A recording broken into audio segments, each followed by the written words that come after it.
Picks and Parlay family, it's me, Detroit Lenny, here with Tim Earle from Earle Sports Bets. Talk a little NBA playoffs action for you. We're in the semifinals, game one here. The Cavs and the Celtics. Celtics minus 11 and a half. Shop your lines. You know how this works. Total sits at 208 and a half. This is game one of this series here, Tim Earle. So both, I don't know. I think the Cavs maybe had a little easier time to get to this series than the Celtics, or maybe I don't know. It's just kind of. You don't think so? No. I mean, I'm not talking about how many games it went, but just the way. Still no. No, the Celtics got to go up against a Jimmy Butler-less Heat team, and they besides one game that they kind of looked weird on, they blew them out every single game. Wasn't a tough series for them. That's even after they lost Kristaps Porzingis. So no, the Celtics kind of had a bye into the second round. Cavaliers just finished a 7-game series against a very hard-fought Orlando team. I will say I was impressed with Orlando until the second half of Game 7, and they fell apart. Which Cavs minus 3.5. But I'm on the Cavaliers in this one. I like them plus the 11.5 points here. I'm even going to sprinkle the money line. I also have plus 800 for them to win the series. I said in the beginning of the playoffs, and not to mention mid-season, I have 18-1 for the Cavs to win the East and 33-1 for the Cavs to win the entire thing. I said if there's a team in the East that is stylistically the best candidate to beat Boston, it's Cleveland.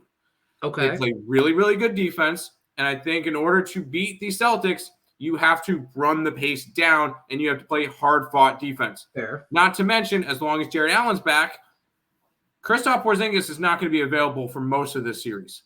So that's going to be a big miss for the Celtics. I think the Cavs should be able to take advantage inside. I think the Cavaliers have a real shot at pulling off a huge upset here in the second round. All right, I'll ask you this then. If you think the Cavs upset them, how bad? Like, does this go 6-7? It would go 6 or 7 games. I'm not saying that they would sweep or 5 games. Right. No, not like it has to be 6 or 7 games. If anything, I think the best case scenario for them is winning it in 6 and winning it at home. If it goes to Game 7 in Boston, that might be a little bit scary. I think maybe Cavs in 6 could be an interesting spot. I just have the Cavs to win the series. I took a big shot here because I saw on one of the sports books, the Celtics were minus 1,600 to win this series. I think it's a little bit closer than that. That's too much. I mean, way too much. That big of favorites. I know too much. So I took the Cavs. I just had to. I understand, and for it's a value point at this point. I mean, the Cavs. I do think they're going to give them a hard time. 11.5, maybe a little bit too much money. Maybe a little bit. Too many points, I should say. Maybe too much respect giving to Boston, considering the way they handled Miami. Boston is the best team in the NBA. They are the best. I'm not gonna try to sell them short, but I think this is just a little bit too much.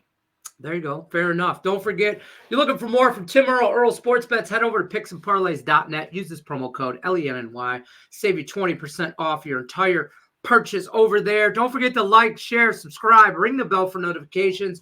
If you haven't already, drop in the comment section what you're into in this game. I want to hear about it. Tim wants to hear about it. Tell him how wrong he is. He don't care. Just ask Davis. Tim says the Cavaliers plus 11.5, maybe even the money line sprinkle. Good luck unless you're against us, folks. Take care.